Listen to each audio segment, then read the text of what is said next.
In today's Leeds news, Under-18s FA Youth Cup progress, Leeds United's January PSR Hurdles, Unpredictability helping Leeds, and back page rumour mill stories on Jens Petter Hauge and Ayase Ueda.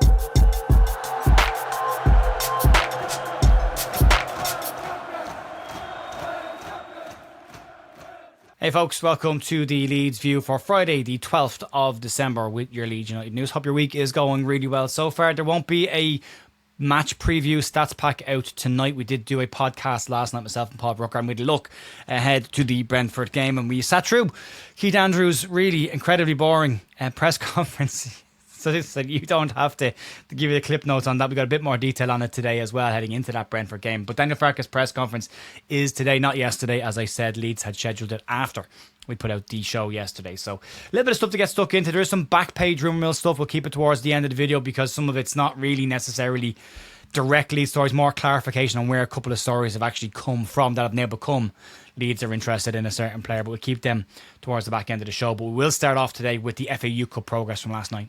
The FA Youth Cup has a rich history amongst the sides in England, with some of the very best young English talent having plied their trade during the FA Youth Cup, and Leeds were finalists 2 years ago, and unfortunately on that day lost out to a very overly powered, stacked Manchester City side. But last night they did play again in the FA Youth Cup and progressed. This Leeds under-18 group could maybe follow in the footsteps of previous Leeds youth sides. Leeds were away to Bristol City last night and came away with the win. The side had a few of the current under-21 side in that side last night, which goes to show just how young the current Leeds United under-21 team is. Ollie Pickles, Harry Gray, Jacob Render and Jayden Lenu all started for Leeds last night, as well as Luke Madikevich, who's appeared a couple of times for the under-21s this season. Leeds were 0-0 at half time, but in the 77th minute, Karik Njenko gave Leeds United the lead, and that was enough to see Leeds finish the match 1-0 away and progress to the next round of the FA Youth Cup. But again, it just goes to show how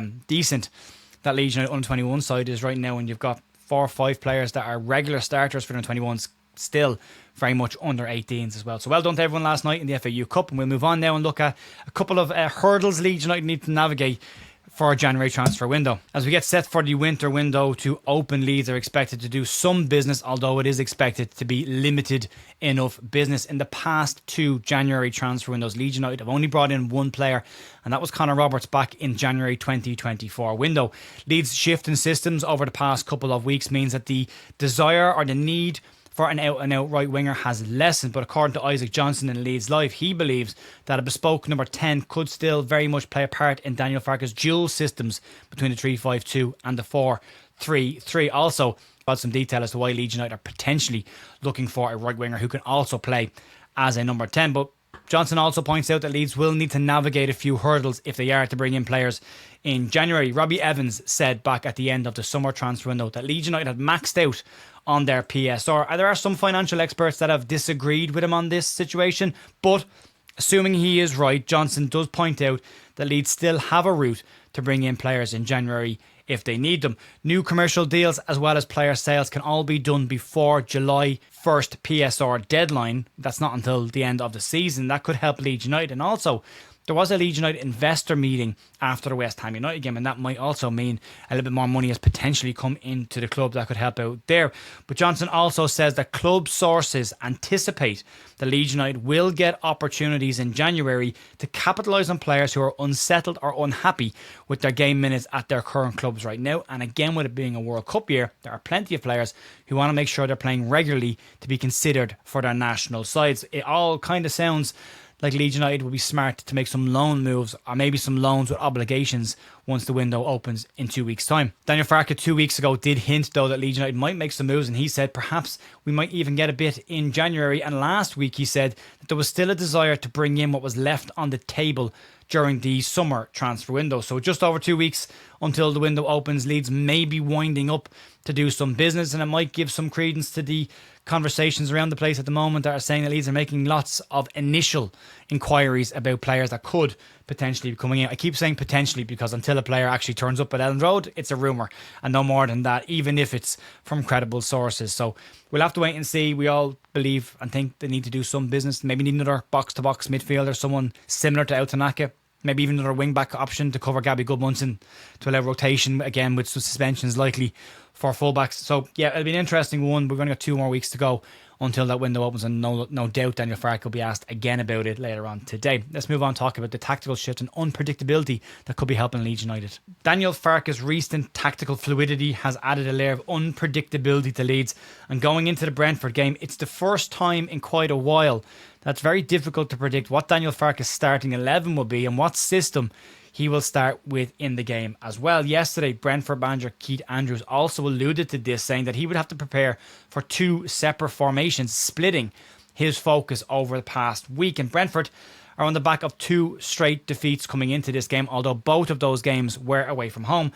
At the G-Tech Arena, Brentford have the 4th best home record in the Premier League this season, and Leeds, from an away perspective, have the 2nd worst away record. But speaking about the Leeds task ahead and tactical shift, Keith Andrews said the following: very resilient team, showed a lot of character in recent weeks, in particular the results that they've had, the performances they've had. They've alternated between the 2 systems that they've operated with, and we'll prepare for both of those, and whatever they throw at us, we're in a good place at home, how we operate in the environment that we've created, and as per usual, we'll mainly focus on ourselves. The only side to beat Brentford at the G-Tech this season was Manchester City, and that was 1-0, and Leeds will need to end 4 consecutive away losses if they're to get anything from this game.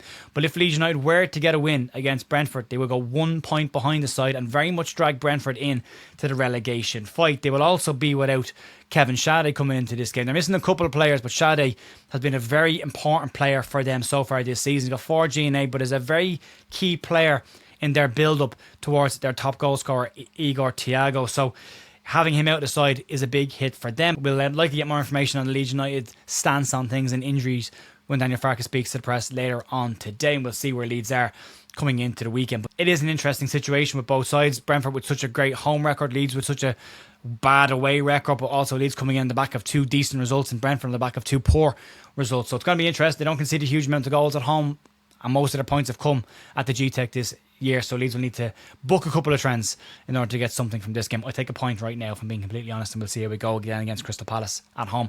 Let's move on. Let's get into the back pages and the rumour mills and more clarifications on stories than anything else at this point.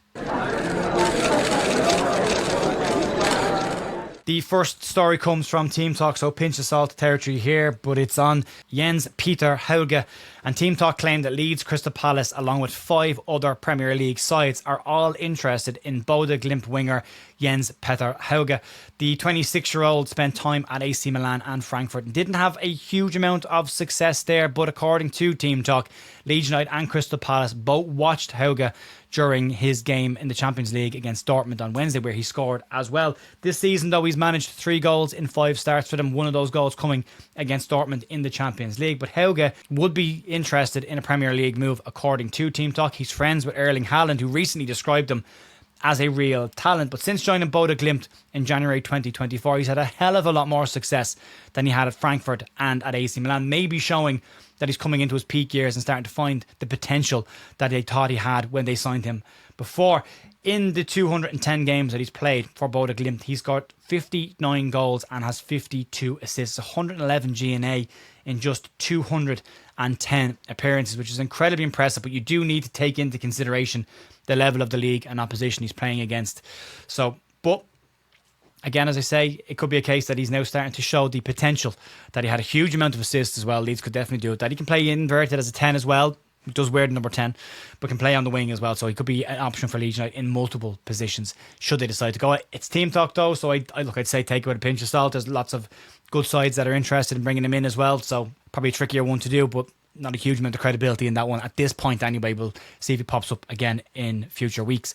Let's move on. Let's talk about Ayase Ueda. This is very much a loose report, and this originated, and why this is important, originated from a recommendation that Leeds United should sign that's now since then turned into a Leeds linked with this player, according to lots of aggregate sites. So I'll give you the detail on where this originated from, and then we can decide if we believe any of the reports that have come out today. This came from European football expert Andy Brassel, who thinks that Leeds United should move for Japanese striker and Feyenoord player Ayase Ueda. And since then, that has now turned into Leeds are interested in Ayase Ueda. So that's where it's come from. That's how it's morphed into a transfer story. A little bit about the player though, because it is an interesting player. He's got 19 goals in 15 games for Feyenoord this season. He's a very impressive talent. He's a Japanese international, and Brassel said that Ueda has Leeds United written all over him. He said he's a clinical finisher but would work very well off of one of Leeds United's two big men, and also he's not shy about using his head either. A quarter of all of his goals this year have come with his head, but he's also got a decent bit of pace, is good running in behind, so he's got different variations to his game. And according to the report, Feyenoord would be interested potentially in selling the player and bringing in some money as well. So it's an interesting one. They bought him for £9 million. They'd be looking to recoup between 15, 16, 17-ish million pounds if Leeds were to make a move for him. But as I say, this is a recommendation that has morphed into a transfer story, if that makes sense. So at this point, not a massive amount of credibility either of the two rumour mill stories floating around today, but you can make up your own mind on what you think about them. But as I say, two decent players. Maybe Leeds aren't looking at them. You'd imagine they'd be on short lists, but whether they move for them or not, Ueda would obviously know El Tanaka quite well. He's done well in the Premier League, and maybe he's interested in that. So yeah, we'll keep an eye on it. We'll see if they turn into anything a little bit more credible over the next couple of weeks. Folks, that'll be it for me today. Massive thank you as always for supporting the channel. You can like, subscribe, hype and comment if you want on YouTube. If you're listening on audios, give us a channel rating as well as sticking a comment on the audio platforms. And we'll be back for the watch along on Sunday for Leeds United versus Brentford over on bigup.com, and then back on YouTube for the instant match reaction before we get stuck into next week's games against Crystal Palace. Right folks, enjoy the rest of your day. See you soon. Bye.